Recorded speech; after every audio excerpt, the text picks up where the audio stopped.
Jeremias, escolhido para ser profeta das nações, filho de sacerdote, fazia parte da linhagem sacerdotal.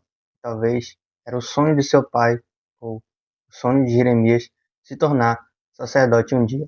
Porém, Deus tinha um plano maior. Deus tinha um propósito grandioso para a vida de Jeremias. Jeremias, capítulo 1, versículo de número 4, diz assim: Então a palavra do Senhor veio a mim dizendo: Antes que te formasse no ventre, eu te conheci, e antes que saísse do útero, eu te santifiquei e te ordenei como profeta das nações. Jeremias, antes de vir ao mundo, antes de sair do ventre, antes de ter qualquer formação, né, dentro da barriga de sua mãe, Deus já havia conhecido. Esse conhecer aqui aponta para uma ideia de escolher. Antes dele vir ao mundo, antes dele ter uma espécie de formação dentro do útero de sua mãe, ele já tinha sido escolhido por Deus para ser profeta das nações, não somente o povo de Israel, mas das outras nações do mundo. E a profecia que ele ia proferir, né, as palavras que ele ia pregar, serviria para destruir e para reconstruir, destruir e para construir novamente. Então Deus separa Jeremias para esse grande propósito. Mas quando a palavra do Senhor vem a ele, ele se sente incapaz, ele se sente inseguro e ele tem medo de exercer esse grande propósito que Deus entregou para ele. Aqui no versículo de número 6, a Bíblia diz: Então eu disse: Ah, Senhor Deus, observes, eu não posso falar, pois sou uma criança. E aqui estudiosos apontam que Jeremias não era literalmente uma criança menor de idade. Ele tinha por volta de 17 a 20 anos de idade. Então, ele se sentia inferior aqui, porque sou como uma criança. Ele se sente inferior, tem um sentimento de inferioridade, de incapacidade. Eu não consigo falar, eu não posso falar, porque sou como uma criança. Né?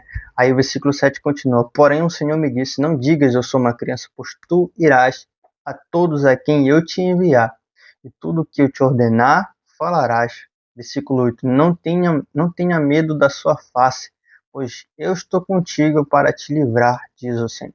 Então o Senhor estendeu a sua mão e tocou na minha boca e me disse: Observa, eu tenho colocado as minhas palavras na tua boca.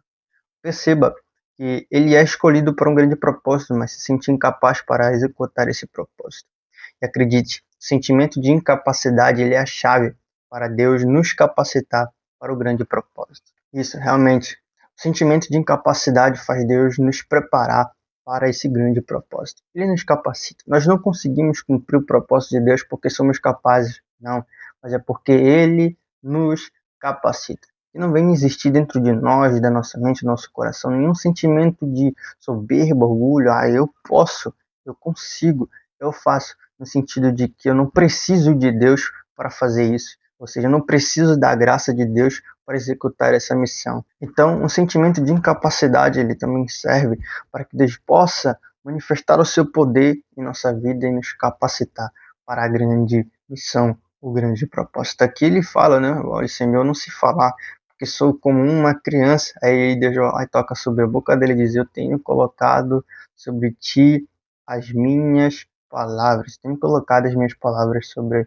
a tua boca. E perceba que ele cria uma narrativa que vem tentar meio que se afastar do grande propósito, né? Olha, eu não consigo, Deus.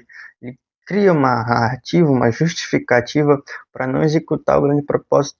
E muitas das vezes a gente se encontra como Jeremias, sempre criando uma justificativa para não executar o propósito, mesmo conhecendo o nosso Deus grandioso que pode nos dar capacidade para exercer esse propósito. Então, Deus vai lá e quebra a justificativa de Jeremias, dizendo: Olha, eu tenho colocado sobre ti as minhas palavras. Então, a gente olha muitos outros exemplos da Bíblia, né? Como, por exemplo, Gideão, ele fala: Olha, assim, eu sou o menor na casa de meu pai, minha família é mais pobre é Manassés, e como é que eu vou auxiliar o povo de Israel a vencer os midianitas? Ele diz: Olha, Gideão, vai nessa tua força, porque eu serei contigo, eu vou me responsabilizar. E Deus se responsabiliza por aquele a quem ele chama, que ele convoca para um grande propósito. Então, a gente observa isso aqui no texto, né?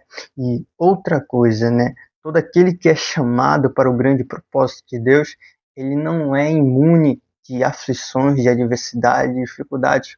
Tanto que o próprio Deus, ele diz antecipadamente para Jeremias: olha, não tenhas medo da sua face, pois eu sou contigo para te livrar. Não tenha medo da sua face, pois eu estou contigo para te livrar. Deus já está trazendo à memória de Jeremias que ele pode passar dificuldades e adversidades por conta de pregar a palavra de Deus. Muitas pessoas iriam voltar a sua face contra Jeremias, iriam se voltar contra a mensagem, contra a pregação de Jeremias. Mas Deus diz: olha, eu estou contigo para te livrar. Então existe aqui uma promessa para todo aquele que é escolhido para o grande propósito: livramento. Eu estou contigo para te livrar. Deus está presente na vida dos seus escolhidos.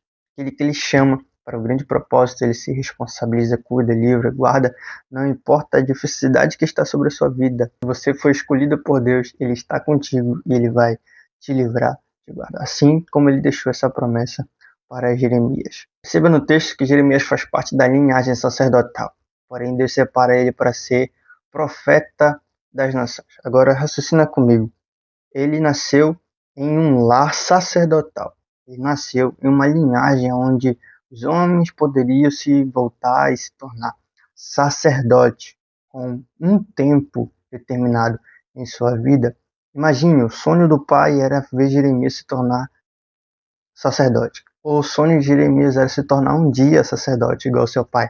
Mas Deus lhe dá um caminho diferente. Um caminho diferente, um propósito diferente de vida. Muitas vezes a gente quer viver nossos sonhos e não viver o propósito de Deus. Mas entenda que o propósito de Deus, ele é melhor e maior do que os nossos sonhos egoístas. Muitas vezes a gente prefere os nossos sonhos egoístas do que viver o propósito de Deus. E os sonhos egoístas que nós temos não é maior, não é melhor do que o propósito que Deus já traçou sobre a nossa vida antes mesmo de nós virmos a esse mundo. Antes de termos qualquer tipo de formação no ventre da mãe, Deus já nos escolheu para um grande propósito. Então é isso, Deus te abençoe, espero que vocês tenham gostado, espero que vocês tenham gostado desse conteúdo aqui até o final. Se inscreva no nosso canal se você não for inscrito, deixe seu like, compartilhe para mais pessoas serem alcançadas e abençoadas. E aquele seu amigo, sim, aquele seu amigo que passa um dia no celular, manda essa mensagem para ele ser abençoado, né? Aquele amigo que está meio em dúvida em relação ao chamado dele, manda esse vídeo para ele também entender e compreender aquilo que Deus quer para a vida dele, tá bom? É isso, tchau, tchau, Deus te abençoe.